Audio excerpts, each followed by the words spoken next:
ओम गण गणपते नमः। संतान सप्तमी का व्रत रखने वाले सभी श्रोताओं को इस व्रत की हार्दिक शुभकामनाएं। आप सभी का स्वागत है आपके अपने इस चैनल पर। आज हम सुनेंगे संतान सप्तमी के व्रत की कथा। व्रत पुत्र प्राप्ति, पुत्र रक्षा, पुत्र की लंबी आयु, संतान की लंबी आयु की कामना के लिए किया जाता है। यह व्रत भाद्रपद के शुक्ल पक्ष की सप्तमी तिथि के दिन रखा जाता है। पुत्र की लंबी आयु के लिए रखा जाता है, पुत्र की सकुशल कामना के लिए रखा जाता है। इस व्रत का विधान दोपहर तक रहता है। इस दिन जावती के साथ श्याम सुंदर तथा उनके बच्चे सांप की पूजा की जाती है। साथ ही शिव और माता गौरा की पूजा की जाती है। पुत्र प्राप्ति तथा उनकी लंबी आयु का वरदान मांगती है। अपनी संतान की लंबी आयु का वरदान मांगती। इस व्रत को मुक्ताभरण के नाम से भी जानते हैं। संतान सप्तमी के दिन सुबह जल्दी उठे, स्नान करके साफ सुथरे वस्त्र धारण करके भगवान शिव माता गौरा की पूजा की जाती है। व्रत का संकल्प लिया जाता है। अपने व्रत की शुरुआत करें और निराहार रहकर यह व्रत पूरी शुद्धता के साथ पूजन किया जाता है। इसके लिए खीर पूरी जो भी आपके घर में नैवेद्य बनते हैं उनसे यह व्रत किया जाता है। जैसे कहाँ पर खीर पूरी बनाते हैं, कहाँ पर हलवा पूरी बनाते हैं, फिर साथ मीठी पूरी बनाते हैं जिसे हम मालपुए कहते हैं। रोटी बनाकर तैयार करते हैं। ये पूजा दोपहर के समय की जाती है। पूजा के लिए धरती पर चौक पूजा जाता है। गाय के गोबर से लिपा जाता है। उस पर चौकी रखे, उसके ऊपर भगवान शंकर और माता गौरा की मूर्ति स्थापित करें। फिर उनके समक्ष शुद्ध घी का दीप लगाए। संतान की रक्षा, मंगल कामना और उन्नति की प्रार्थना करते भगवान शिव को कलावा अर्पित करें। उसके बाद विधिवत पूजा अर्चना करके संतान सप्तमी व्रत की कथा सुननी चाहिए या फिर सुननी जाती है। फिर व्रत का पालन करने के लिए पूजा में जो आपने साथ मीठी पूड़ी रखी है, पुए रखे हैं, उसे अपने व्रत के पारण में आप खाएंगे। व्रत का पालन उन्हीं से करेंगे। अब अपन सुनते हैं संतान सप्तमी की व्रत कथा। बोलो शिव गौरा गणेश की जय हो, कार्तिकेय भगवान की जय हो। एक बार भगवान श्री कृष्ण ने युधिष्ठिर को बताया कि किसी समय मथुरा में लोमस आए थे। उन्हें आया देखकर मेरे माता पिता देवकी वासुदेव ने उनकी भक्तिपूर्वक खूब सेवा की थी, तो ऋषि उनकी सेवा से बहुत प्रसन्न हुए। कंस द्वारा मारे गए पुत्रों के दुखों से उभरने के लिए आदेश दिया कि देवकी, कंस ने तुम्हारे कई पुत्रों को पैदा होते ही मार दिया है, तुम्हें पुत्र वियोग दिया है। इस दुख से मुक्त होने के लिए तुम संतान सप्तमी का व्रत करो, जिससे तुम्हारी आने वाली संतान लंबी आयु की होगी। क्योंकि इस व्रत को राजा नहस की पत्नी चंद्रमुखी ने किया था, तभी जाकर उनके पुत्र लंबी आयु वाले प्राप्त हुए थे। यह व्रत तुम्हें भी पुत्र दुख से मुक्त करने के लिए करना चाहिए। देवकी कहने लगी कि हे देव, मुझे व्रत का पूरा विधि विधान बताइए ताकि मैं भी इस व्रत को पूरे विधान के साथ और प्रशंसित कर सकूं। लोमस ऋषि कहने लगे, व्रत का पूजन और विधान बताने लगे। कथा भी सुनाई। और अयोध्यापुरी का प्रतापी राजा राज्य करता था। उन्होंने इस प्रकार से कथा सुनाई जो इस प्रकार से हैं। अयोध्यापुरी का प्रतापी राजा राज्य करता था। उसकी पत्नी का नाम चंद्रमुखी था। उनके राज्य में विष्णुदत्त नाम का एक ब्राह्मण भी रहता था। उस ब्राह्मण की पत्नी का नाम रूपवती था। रानी चंद्रमुखी तथा रूपवती आपस में पक्की सहेलियां थीं। वे दोनों हमेशा साथ रहती थी। एक दिन वे दोनों सरयू नदी में स्नान करने के लिए गई। वहां पर अन्य महिलाएं भी स्नान करने के लिए आई हुई थी। उन्हें वहां पर स्नान करके शिव गौरी की पूजा की और विधिवत उनका पूजन करके रानी और चंद्रमुखी ब्राह्मण की पत्नी जो रूपवती थी, उन महिलाओं को देखती हुई पूजन समाप्त होने के बाद उनसे पूछने लगी कि बहनों, आप यह किस देवता का व्रत करी हुई? इस व्रत को पूजने से और इसका व्रत करने से क्या फल मिलता है? उनसे एक महिला ने बताया कि बहन, हम तो पार्वती और शिव की पूजा कर रहे हैं। भगवान शिव का डोरा बांधकर हमने संकल्प लिया है कि जब तक हम जीवित रहेंगे तब तक यह व्रत करेंगे। यह मुक्ताभरण व्रत कहते हैं और यह सुख संतान प्राप्ति के लिए होता है। इस व्रत के बारे में सुनकर वह दोनों सहेलियां बड़ी ही प्रभावी हुई। एक दूसरे से कहने लगी, क्यों न हम भी इस व्रत को करें। दोनों ने एक दूसरे की हाँ में हाँ मिलाते हुए व्रत को संकल्प लिया। शिवजी के नाम का डोरा बांध लिया, परंतु जब दोनों घर आई तो व्रत के बारे में भूल गई। सारी उम्र का भोग करते हुए वे मृत्यु को प्राप्त हुई। अपने ने एक दूसरे जन्म में रानी तो बनी, वानर का जन्म लिया और ब्राह्मणी ने मुर्गी का योनि प्राप्त हुई। इस तरह वह कई योनियों में जन्म लेते पुनः दोबारा मनुष्य योनि में आकर जन्म लिया तो चंद्रमुखी मथुरा के राजा पृथ्वीनाथ की रानी बनी थी और रूपवती ने फिर एक ब्राह्मण के घर में जन्म लिया था। इस जन्म के रानी का नाम ईश्वरी था और ब्राह्मणी का नाम भूषण था। भूषण का विवाह राजा पुरोहित अग्निमुख के साथ हुआ था। इस जन्म में भी उन दोनों में बड़ा ही प्रेम था। व्रत भूलने के कारण रानी को इस जन्म में संतान का सुख नहीं मिला। काफ़ी साल बीत गए। उन्होंने एक पुत्र को जन्म दिया तो गूंगा बहरा था। 9 वर्ष तक जीवित रहा। उसके बाद वह मृत्यु को प्राप्त हो जाता है। लेकिन भूषणा इस जन्म में संतान सप्तमी में इस व्रत को करती रही, जिसकी वजह से उसके 8 संतान हुई। 8 पुत्र हुए। सारे बहुत ही सुंदर, स्वस्थ, तेजस्वी थे। जब भूषणा को पता चला कि उसकी सहेली रानी के पुत्र की मृत्यु हो गई तो उसने मिलने के लिए आई उनके घर। तब रानी ने उसे देखा तो उसे मन में इच्छा पैदा हो गई। वह सोचने लगी, मैं तो रानी हूँ, फिर भी मेरे एक ही बेटा था, वह भी गूंगा बहरा हुआ, वह भी आज जीवित नहीं है। इस ब्राह्मणी के तो 8 बेटे हैं, एक से बढ़कर एक हैं। इससे ऐसा क्या किया है? मैं सुखी नहीं हूँ, इसे भी सुखी नहीं रहने दूंगी। इसे सोचा कि मैं इसे पुत्रों को किसी न किसी तरह मारकर छोड़ूंगी। तब भूषणा ने कहने लगी कि बहन, मेरे एक ही बेटा था, वह भी मृत्यु को प्राप्त हो गया है। अब मैं चाहती हूँ कि तुम्हारे बेटों का लाड प्यार मैं करूँ। उन्होंने मेरे पास रहने दीजिए, भेज दिया करो। रानी की बात सुनकर भूजना कहने लगी कि हाँ बहन, मैं तुम्हारे घर भेज दूंगी मेरे बच्चों को। आज ही मैं तुम्हारे पास मेरे बच्चों को भेज दूंगी। इस तरह वह रोज़ अपने बच्चों को अपने घर से रवाना कर देती, जाकर अपने 8 पुत्रों को रानी के पास भेज देती। वहाँ पर रानी ने अच्छे व्यंजन परोसती, परंतु अंदर जहर मिला हुआ था। बच्चों को इस बात के बारे में बिल्कुल पता नहीं था। उन्होंने जल्दी भोजन किया। काफ़ी देर तक वही खेलते फिर अपने घर को आ गए। रानी को पता चला कि बच्चों का तो बाल भी बाका नहीं हुआ। उसे बहुत ही गुस्सा आया। अपने नौकर को बुलाया, कहा कि भूषणा के पुत्रों को पूजा करने से के बहाने यमुना के किनारे ले जाओ, उस बहते हुए जल में डाल देना। रानी की आज्ञा मानकर नौकर भूषण के पुत्रों को बहते हुए पानी में कहने लगा कि रानी साहिबा, आपके पुत्रों को बुलाया है, आज पूजा कर रही हैं। भूषणा ने खुशी अपने 8 पुत्रों को नौकर के साथ भेज दिया और वह नौकर 8 बच्चों को राजमहल ना लेकर यमुना नदी किनारे ले गया और वहां ले जाकर यमुना में धकेल दिया। परंतु शिव गौरी की पूजा से वह सही सलामत बाहर निकल आए। जब इस बात का पता रानी को चला तो गुस्से में आकर आग बबूला हो गई और जलादा को बुलाकर कहा कि ब्राह्मण के 8 बालकों को वध स्थल पर ले जाओ और ले जाकर उन्हें टुकड़े टुकड़े कर दो। जलाद रानी के कहे अनुसार ब्राह्मणों के पुत्रों को वध स्थल पर ले गया। वहां ले जाकर आने की कोशिश करने लगा। उन बच्चों को फिर भी बाल बाका नहीं हुआ। थक हार कर वह रानी के पास आई और कहने लगी कि रानी साहिबा, उन बच्चों का कुछ भी बाका नहीं हुआ, कुछ भी नहीं बिगड़ा है। वह सुनकर रानी को बड़ा ही आश्चर्य हुआ। उसने भूषणा को बुलाया, कहा कि मैं तुम्हारे बच्चों को मारने का इतना प्रयत्न कर रही हूँ, तो उनका कुछ भी बाका नहीं हो रहा है, वह कुछ भी बिगड़ नहीं रहा है, ऐसा तुम क्या करती हो? भूषणा कहने लगी, बहन क्यों मजाक करती हो, मेरे बच्चे तुम्हारे बच्चे, भला कोई माँ अपने बच्चों को मार सकती है?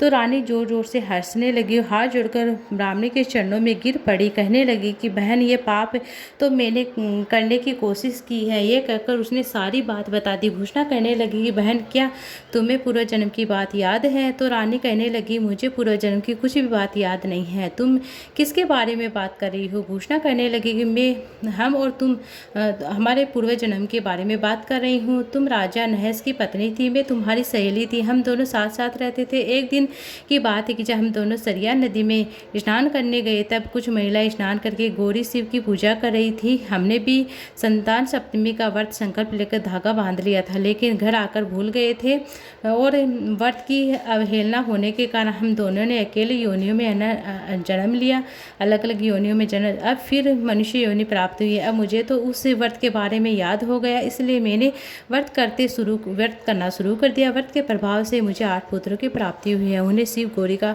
आशीर्वाद प्राप्त हो। यही कारण है कि कि तुम मेरे पुत्रों का कुछ भी नहीं बिगाड़ सकी है। सब सुनकर रानी ईश्वरी ने कहा कि बहन, मुझे भी इस व्रत के बारे में सारा विधान बताओ, मैं अपने पापों का प्रायश्चित करना चाहती हूँ। तो भूषणा ने व्रत की सारी विधि जानकर रानी ईश्वरी ने भी विधि पूर्वक संतान सुख का व्रत यह किया। व्रत के प्रभाव से रानी पुनः गर्भवती हुई, फिर 9वें महीने से एक सुंदर बालक को जन्म दिया। उसी समय पुत्र प्राप्ति, संतान की रक्षा के लिए व्रत किया। शिव गौरी, जिस तरह आपने भूषणा के पुत्रों की रक्षा की है, हमारे पुत्रों की रक्षा करना। उन पर आई हुई हर विपदा संकट आपने टाला है, तो हमारे पुत्र का भी संकट टालना और उनकी आयु भी लंबी उम्र करना, आरोग्य जीवन का आशीर्वाद देना। बोलो शिव गौरी गणेश की जय हो, कार्तिकेय भगवान की जय हो। अब सुनते हैं गणेश जी भगवान, क्योंकि कोई भी कथा सुनी जाती है तो गणेश जी कथा अवश्य सुननी चाहिए। बोलो गणेश महाराज की जय हो, गौरी गणेश की जय हो। एक समय की बात है, गणेश जी छोटे से बालक का रूप धारण करके चिमटी में चावल और चम्मच में दूध लेकर गांव में जाकर किसी गांव में आवाज़ लगाते हैं, जोर जोर से कहते हैं कि कोई मुझे खीर बना दो, कोई मुझे खीर बना दो। उसकी बात सुनकर सारे हंसने लगते हैं, भला इतने में चावल और दूध में खीर बनती है क्या। पर गणेश जी तो गणेश जी थे, बोलते ही जा रहे थे। उन्होंने किसी की बात नहीं, ध्यान ही नहीं दिया। तभी उन्होंने देखा कि गांव के बाहर एक झोपड़ी बनी हुई है, उसके पास एक बूढ़ी अम्मा बैठी हैं। उनके पास जाकर बोला कि माँ जी, आप मुझे खीर बना दो। तो बूढ़ी अम्बा कहने लगी कि हाँ बेटा, बना देती हूँ। उससे चिमटे में से चावल और चम्मच भरा हुआ दूध बूढ़ी अम्मा ने ले लिया और उसने लेकर झोपड़ी के अंदर चली गई। वहाँ जाकर एक छोटा सा पतीला चूल्हे पर चढ़ा दिया। देखकर गणेश जी कहने लगी, माँ जी, इतने से पतीले में क्या होगा, कोई बड़ा बर्तन लेकर आओ। वह कहने लगी कि बेटा, मेरे पास तो कोई बड़ा बर्तन नहीं है। गणेश जी कहने लगे, तुम ध्यान से देखो, तुम्हारे ओबरे में बहुत बड़ा बर्तन पड़ा है। उसने गणेश जी के कहे अनुसार अंदर जाकर देखा तो एक बड़ी सी कढ़ाई पड़ी हुई थी। कढ़ाई को देखते हुए सोचने लगी कि वह कोई साधारण बालक नहीं है, तो उसने झट से वह कढ़ाई चूल्हे पर चढ़ा दी। चिमटे के चावल, एक चम्मच दूध था, वह कढ़ाई में डाल दिया। जैसे ही उफान आता गया, वह कढ़ाई खीर से लबालब हो गई और बहुत ही अच्छी खूब खुशबू आने लगी। खीर बनते ही बुढ़िया ने गणेश जी से कहा कि खीर तो तैयार हो गई, अब तू भोग लगा ले। वह कहने लगा कि माँ जी, मैं तो स्नान करके आता हूँ, तुम ऐसा करो, सारे गांव को न्योता दे दो, आओ। कहकर गणेश जी भगवान को स्नान करने के लिए चले गए। तभी बुढ़िया माई, बेटे, बहू और पोते पोती आ गए और जो खेत से काम करके आए हैं। आते ही बुढ़िया अम्मा अपने पोते पोतियों को भरपेट खीर खिलाया। तभी उसकी झोपड़ी के आगे से एक औरत गुजरती है। खीर की खुशबू देकर वह अंदर आ गई। कहने लगी कि अम्मा जी, आज तो आपके झोपड़ी की बहुत ही अच्छी खुशबू आ रही है, क्या कुछ नया बनाया है। तो उसने कहा कि हाँ, खीर बनाई है, तो आज तू भी खा ले। उसने कटोरा भरकर खीर का दे दिया, औरत को दे दिया। वह देखकर उसकी बहू सोचने लगी, इस तरह वह आने लगी तो वह भी खीर खा ली, तो मेरे लिए क्या बचेगा। तभी उसकी सास कहने लगी कि मैं गांव वालों को न्योता देकर आती हूँ, तू गणेश जी आए तब उसको खीर खिला देना। इस तरह से वह बुढ़िया माई गांव में न्योता देने चली। पीछे से बहू ने सोचा कि मेरे लिए तो खीर बचेगी नहीं, इसलिए मैं पहले ही खा लेती हूँ। एक मोटा सा कटोरा लिया, खीर से भरा। कहने लगी कि गणेश महाराज भोग लागी हो, गणेश विनायक भोग ला। खीर खाकर कटोरे को चक्की के पीछे ही रख दिया। अब बूढ़ी अम्मा गाँव में न्योता देने गई। गाँव वाले सारे कहने लगे, इसके पास खुद के लिए भोजन नहीं है, हमारे को क्या खिलाएगी। आज पूरे गाँव वालों को न्योता दिया है, खाने को तो कुछ नहीं मिलेगा, यह तो हमें पता है, पर चक्कर क्या है, देख लेते हैं, इससे न्योता दिया है तो देख के आते हैं। सारे गांव वाले इकट्ठे हो गए, झोपड़े पर पहुंच गए। इधर उधर बेटा जब पहुंचे तो गणेश जी आ गए। उसे देखकर कहने लगे, गणेश जी भोग लगाओ। गणेश जी महाराज कहा कि मुझे तो भोग तुम्हारी बहू ने लगा दिया है। और बूढ़ी अम्मा कहने लगी, ना रे गणेश जी, मेरी बहू तो खेत से आई है, काम करने गई थी। गणेश जी भगवान बोले कि अभी बहू ने जाकर पूछे, अगर विश्वास नहीं है तो तुम्हारी चक्की के पीछे जाकर देख, खीर का कटोरा पड़ा, अभी भी 2 चावल और चिपके हुए हैं। बुढ़िया ने जैसा ही कटोरे को देखा तो सच में कटोरी में 2 चावल चिपके हुए थे, चक्की के पीछे छुपा हुआ था। वे कहने लगी, गणेश जी कोई बात नहीं, तुम कुछ मत कहना, लोग सुन लेंगे तो क्या कहेंगे। बुढ़िया अम्मा अब सारे गांव को खीर परोसने लगी। सारे गांव वाले पेट भर पेट कर खीर खाई, बहुत ही खीर अच्छी थी। और खीर ख़त्म होने का नाम ही नहीं ले रही है। तो बुढ़िया माई पूछने लगी, गणेश जी कहने लगे कि शाम को एक बार फिर से नगर वालों को न्योता देकर के फिर से खिला देना। बुढ़िया माई ने गणेश जी के कहे अनुसार गांव वालों को एक बार फिर से न्योता देकर गांव वालों को सोचने लगे कि यह तो कोई जादुई कढ़ाई होगी, हमें राजा को इसके बारे में सूचना देनी चाहिए। गाँव वाले के 2-4 लोग इकट्ठे होकर राजा के पास चले गए। जाकर राजा से कहने लगे कि राजा, गांव के बाहर कोई बुढ़िया माई रहती, झोपड़ी में रहती है, उसके पास कोई जादू टोना करती हैं। आज उसने एक कढ़ाई खीर बनाई है, उसके पास दूध भी नहीं था और चीनी चावल भी नहीं थे, फिर भी इतनी अच्छी खीर बनाई है, पूरे गांव वालों को खीर खिलाई है, फिर भी उसकी कढ़ाई में खीर खत्म होने का नाम ही नहीं ले रही है। राजा ने जैसे ही गाँव वालों की बात सुनी तो अपने सैनिकों को बुलाकर कहा, तुम ऐसा करो, उस बुढ़िया के झोपड़े पर जाओ और वहाँ पर जो जादुई कढ़ाई खीर रखी है उसे यहाँ लेकर आओ। बुढ़िया सैनिक राजा बुढ़िया माई से कहने लगे कि हे बुढ़िया माई, यह कढ़ाई आपकी झोपड़ी के लिए शोभामान नहीं है, राजमहल में शोभा देती है। तो राजा की आज्ञा पाकर सैनिक वहाँ पर आ गए और बुढ़िया माई से कहने लगे कि माई, राजा आदेश आगे अनुसार हम कढ़ाई लेके जा रहे हैं, हमें राजमहल में लेकर जाना होगा। ये सुनकर बुढ़िया माई को बहुत ही दुख हुआ, लेकिन उसने कुछ नहीं कहा। राजा के सैनिक कढ़ाई को लेकर आए, राजमहल चले गए, लेकिन राजमहल से जाते ही खीर में दुर्गंध आने लगी, कीड़े मकोड़े बिच्छू दिखाई देने लगे। ये देखकर राजा को बहुत ही शर्मिंदगी हुई। वह कहना नहीं चाहता था, फिर भी राजा ने कहा कि राजमहल में आने के बाद खीर में बदबू आने लगी है।